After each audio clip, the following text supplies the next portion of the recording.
Morning voice എന്ന പ്രതിദിന വചനധ്യാന പരമ്പരയിലേക്ക് ഏവർക്കും സ്വാഗതം. കാൽവരി രക്തമേ, യേശുവിൻ രക്തമേ, കാൽവരി രക്തമേ, യേശുവിൻ രക്തമേ. കാൽവരിയിലേശു താൻ സ്വന്ത രക്തം ചിന്തി നീ, കാൽവരിയിലേശു താൻ സ്വന്ത രക്തം ചിന്തി നീ. പാപത്തെ ശാപത്തെ പോക്കി തന്റെ രക്തത്താൽ, പാപത്തെ ശാപത്തെ പോക്കി തന്റെ രക്തത്താൽ ദിനം ദിനം ദിനം നീ വാഴ്ത്തുക യേശുവിൻ പൈതലേ നീ, അനുദിനവും പാടി വാഴ്ത്തുക. ഇന്ന് നമ്മോട് ധ്യാനചിന്ത പങ്കുവെക്കുന്നത് സുശേഷകൻ TV ആന്റണി, ഗുജറാത്ത്. പ്രാർത്ഥനയോടെ ശ്രവിച്ചാലും. ദൈവനാമം മഹത്വപ്പെടുമാറാകട്ടെ. മോർണിംഗ് വോയ്സിൽ കൂടി ഞങ്ങളെ ശ്രദ്ധിക്കുന്ന എല്ലാ പ്രിയപ്പെട്ടവർക്കും വേണ്ടി കർത്താവായ യേശുക്രിസ്തുവിൻ്റെ നാമത്തിൽ സ്നേഹവന്ദനം അറിയിക്കുന്നു. ഇന്നത്തെ ചിന്തയുള്ള ബന്ധത്തിൽ വിലാപങ്ങൾ അതിൻ്റെ 5-ാം അധ്യായത്തിൻ്റെ 21-ാമത്തെ വാക്യം വായിക്കാൻ ആഗ്രഹിക്കുന്നു. യഹോവേ, ഞങ്ങൾ മടങ്ങി വരേണ്ടതിനെ ഞങ്ങളെ നിങ്കിലേക്ക് മടക്കി വരുത്തണമേ. ഞങ്ങൾക്ക് പണ്ടത്തെ പോലെ ഒരു നല്ല കാലം വരുത്തണമേ. ദൈവനാമം മഹത്വപ്പെടുമാറാകട്ടെ. യിരെമ്യാവിൻ്റെ വിലാപമാണ് നമ്മൾ ഈ ഭാഗത്ത് വായിക്കുന്നത്. ഇസ്രായേൽ ജനത്തിൻ്റെ പതനം നിമിത്തം താൻ കണ്ണുനീരോടുകൂടി എഴുതിയ ഒരു ഗീതമാണിത്. അവരുടെ ദേവാലയവും പുരോഹിതന്മാരും രാജാവും പ്രവാചകന്മാരും മറ്റ് സാധാരണപ്പെട്ട എല്ലാ വ്യക്തികളെയും നെബൂഖദ്നേസർ രാജാവും അവരുടെ സൈന്യം വന്ന് പിടിച്ചുകൊണ്ടതിന് ശേഷം വളരെ ശൂന്യാവസ്ഥ അറിഞ്ഞുകൊണ്ട് തന്നെ ഈ വിലാപഗീതം എഴുതിയെന്ന് നമുക്ക് മനസ്സിലാക്കാവുന്നതാണ്. ഇവിടെ നമ്മൾ വായിക്കുന്നത്, യഹോവേ, ഞങ്ങൾ മടങ്ങി വരേണ്ടതിനെ ഞങ്ങളെ നിങ്കിലേക്ക് മടക്കി വരുത്തണമേ. ഒരു ശരിയായിട്ടുള്ളൊരു മാനസാന്തരം ഞങ്ങൾക്ക് തരണമേ എന്നാണ് ഇതിൽ നിന്ന് മനസ്സിലാക്കേണ്ടത്. ബൈബിളിൽ നമ്മൾ വായിക്കുമ്പോൾ പഴയ നിയമത്തിലായാലും പുതിയ നിയമത്തിലായാലും ദൈവം ആഗ്രഹിക്കുന്നത് പൂർണ്ണമായ ഒരു മാനസാന്തരം, ശരിയായിട്ടുള്ളൊരു മാനസാന്തരം വിശ്വാസികൾക്കും ലഭിക്കണം എന്നുള്ളതാണ്. ദൈവവചനത്തിലെ മാനസാന്തരത്തിനുള്ള ബന്ധത്തിൽ പഴയ നിയമത്തിലെ പല നിഴലുകളെ നമുക്ക് കാണുവാൻ സാധിക്കും. വെള്ളം നിലത്തൊഴിക്കുക, ഉപവാസം, ചാക്കെടുക്കുക, നിലത്തിരിക്കുക, നിലത്ത് കെടുക്കുക, പരിച്ഛേദന ചെയ്യുക, വെണ്ണീർ ശരീരത്തിലിടുക, വസ്ത്രം കീറുക എന്നുള്ള നിലകളിൽ അനേക കാര്യങ്ങൾ നമുക്ക് കാണുവാൻ സാധിക്കും. ഇതിൽ നിന്ന് ദൈവം ആഗ്രഹിക്കുന്നത് ശരിയായിട്ടുള്ളൊരു മാനസാന്തരം ജീവിതത്തിൽ ലഭിക്കണം. ഇന്നത്തെ വർത്തമാന കാലത്ത് വിശ്വാസികളുടെ പരിസ്ഥിതി വളരെ മോശമായ ഒരു സ്ഥിതിയിലായിരിക്കുന്നു എന്ന് നമുക്ക് മനസ്സിലാക്കാൻ സാധിക്കും.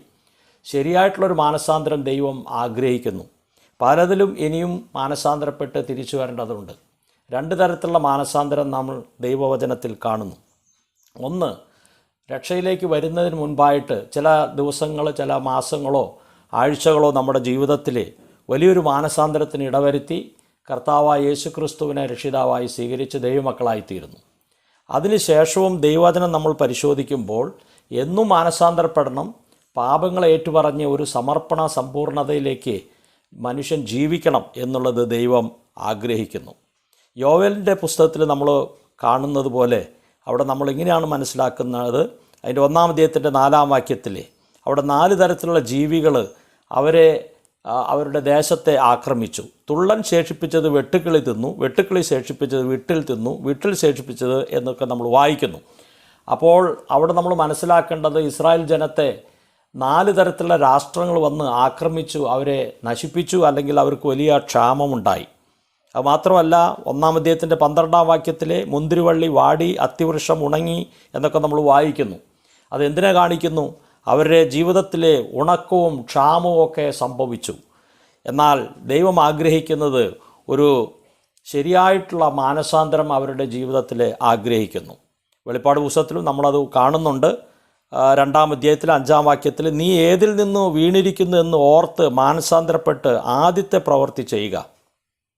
അവരെ സംബന്ധിച്ചിടത്തോളം അവർക്ക് ധാരാളമായിട്ടുള്ള വർക്കുകളുണ്ടായിരുന്നു, പ്രവർത്തികളുണ്ടായിരുന്നു, പ്രയത്നങ്ങളുണ്ടായിരുന്നു. എന്നാൽ വാസ്തവത്തിലൊരു മാനസാന്തര ജീവിതം അവർക്ക് ശരിയായ നിലകളിൽ ഉണ്ടായിരുന്നില്ല. അപ്പോൾ ഒരു ശരിയായിട്ടുള്ള മാനസാന്തരം ദൈവം ആഗ്രഹിക്കുന്നു. യോവേലിൻ്റെ പുസ്തകം 2-ാം അധ്യായത്തിൻ്റെ 13-ാം വാക്യത്തിൽ നമ്മളിങ്ങനെ വായിക്കുന്നു, വസ്ത്രങ്ങളെ അല്ല ഹൃദയങ്ങളെ തന്നെ കീറി നിങ്ങളുടെ ദൈവമായ യഹോവയുടെ അടുക്കിലേക്ക് തിരിയുവിൻ. വസ്ത്രങ്ങളെ കീറുന്നത് സാധാരണ നമുക്ക് പഴയ നിയമത്തിൽ കാണുവാൻ സാധിക്കും. വല്ല മരണമോ ദുഃഖമോ ഉണ്ടാകുമ്പോഴാണ് വസ്ത്രം കീറുന്നത്. അത് ഒരു മരണത്തെ കാണിക്കുകയാണ്, അല്ലെങ്കിൽ വളരെ ദുഃഖത്തെ കാണിക്കുകയാണ്. എന്നാൽ ദൈവം ഇവിടെ ആഗ്രഹിക്കുന്നത് അവരുടെ വസ്ത്രങ്ങൾ കീറുക മാത്രമല്ല, അവരുടെ ഹൃദയങ്ങളെ തന്നെ കീറണമെന്ന് പറയുകയാണ്. എന്താണ് ഈ വസ്ത്രങ്ങൾ കീറുന്നെന്ന് പറയുന്നത്? ഒരു തെറ്റ് ചെയ്യുമ്പോൾ അല്ലെങ്കിൽ ഒരു ദുഃഖമുണ്ടാകുമ്പോൾ അവർ വസ്ത്രം കീറി അവരുടെ ദുഃഖത്തെ വെളിപ്പെടുത്തുകയാണ്. എന്നാൽ പുതിയ നിയമവിശ്വാസികളും ഇങ്ങനെ വസ്ത്രം കീറുന്നവരായിരിക്കാൻ പാടില്ല. എന്ന് പറഞ്ഞാൽ ഒരു പാപം ചെയ്തതിന് ശേഷം പിന്നെയും ആവർത്തിക്കുമ്പോൾ വസ്ത്രങ്ങൾ കീറുന്നതിന് തുല്യമാണ്. എന്നാൽ ഹൃദയം കീറുമ്പോൾ പിന്നെ ഒരിക്കലും ചെയ്യാതെ വണ്ണം ആ പാപത്തെ അവർ വിട്ടുകളയുകയാണ്. ദൈവവചനത്തിൽ നമ്മൾ വായിക്കുമ്പോൾ ദുഷ്ടൻ തൻ്റെ വഴിയെയും നീതികെട്ടവൻ തൻ്റെ വിചാരങ്ങളെയും ഉപേക്ഷിച്ച് യഹോവയിലേക്ക് തിരിയട്ടെ. സ്വന്തം വഴികൾ വിട്ട് ശരിയായിട്ടുള്ളൊരു മാനസാന്തരം ജീവിതത്തിൽ ഉണ്ടാകണമെന്ന് ദൈവം ആഗ്രഹിക്കുന്നു. ദാവീദിനോടുള്ള ബന്ധത്തിൽ നമ്മൾ വായിക്കുന്നത്, ദാവീദ് നാഥാനോട് ഞാൻ യഹോവയോട് പാപം ചെയ്തിരിക്കുന്നു. ദാവീദിൻ്റെ ജീവിതത്തിൻ്റെ പ്രത്യേകത, ഒരു പ്രാവശ്യം പാപം ചെയ്താൽ അത് ഏറ്റുപറഞ്ഞു കഴിഞ്ഞാൽ പിന്നെയും താൻ ആവർത്തിക്കുന്നില്ല. അതുപോലെ ഇന്നും നമ്മുടെ ഹൃദയങ്ങളിൽ കർത്താവിന് വേണ്ടി ശരിയായിട്ടുള്ളൊരു മാനസാന്തര ജീവിതം ഉണ്ടാകേണ്ടത് ആവശ്യമാണ്. ദൈവവചനത്തിൽ നമ്മൾ മനസ്സിലാക്കുന്നത്, സങ്കീർത്തനത്തിൽ നമ്മൾ 2 സങ്കീർത്തനങ്ങൾ വായിക്കുന്നു. 51-ാം സങ്കീർത്തനം, 32-ാം സങ്കീർത്തനം. തൻ്റെ ജീവിതത്തിൽ ദാവീദിൻ്റെ ജീവിതത്തിൽ വലിയൊരു മാനസാന്തരം ഉണ്ടായതുകൊണ്ടാണ് ആ 2 സങ്കീർത്തനങ്ങളുണ്ടായത്. നമ്മുടെ ജീവിതത്തിലും വലിയൊരു മാനസാന്തരം ഉണ്ടാവേണ്ടത് ആവശ്യമാണ്. ഹൃദയങ്ങളെ കീറേണ്ടത് ആവശ്യമാണ്. വസ്ത്രം കീറിയോണ്ട് മാത്രം പോരാ, ഹൃദയങ്ങളെ കീറേണ്ടത് ആവശ്യമാണ്. ശമൂവേലിൻ്റെ പുസ്തകത്തിൽ നമ്മൾ വായിക്കുന്നു, ശൗലും ജനവും ആഗാഗിനെയും അതുപോലെ ആടുമാടുകളെയും തടിപ്പിച്ച മൃഗങ്ങളെയൊക്കെ അവിടെ ശേഷിപ്പിച്ചു. ദൈവം പറഞ്ഞത് എന്താണ്? അവരെ അതെല്ലാം നശിപ്പിക്കണമെന്നായിരുന്നു. അവിടെ ചിലതിനെ ശേഷിപ്പിച്ചു. അതുപോലെ തന്നെ എബ്രായ ലേഖനത്തിൽ വായിക്കുന്നത്, പിന്നെയും മാനസാന്തരത്തിലേക്ക് പുതുക്കാൻ കഴിവുള്ളതല്ല. കാരണം മാനസാന്തരത്തിന് സമയം കൊടുത്തിട്ടും മാനസാന്തരപ്പെടാത്ത വ്യക്തികൾ പിന്നെ അവരെയും മാനസാന്തരത്തിലേക്ക് പുതുക്കുവാൻ പ്രയാസമാണ്. ഉൽപ്പത്തി പുസ്തകത്തിലും ആദാം ഹവ്വയുള്ള ബന്ധത്തിലും നമ്മൾ അതുതന്നെയാണ് കാണുന്നത്. അവിടെ പാപങ്ങൾ ശരിക്കും ഏറ്റുപറയാത്ത ഒരു സ്ഥിതിവിശേഷം നമുക്ക് കാണുവാൻ സാധിക്കും. ആദാം സ്ത്രീയെ കുറ്റപ്പെടുത്തുന്നു, സ്ത്രീ പാമ്പിനെ കുറ്റപ്പെടുത്തുന്നു. ആ നിലകളിൽ മുമ്പോട്ട് പോകുന്നതായിട്ടാണ് നമ്മൾ മനസ്സിലാക്കുന്നത്.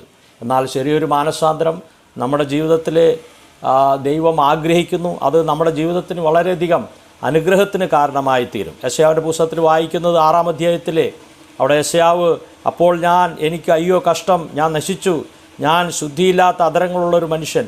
അവിടെ വലിയൊരു മാനസാന്തരം ഉണ്ടായി, തൻ്റെ ജീവിതത്തിൽ വലിയൊരു ശുദ്ധീകരണം ഉണ്ടായതായിട്ട് നമ്മൾ കാണുന്നുണ്ട്.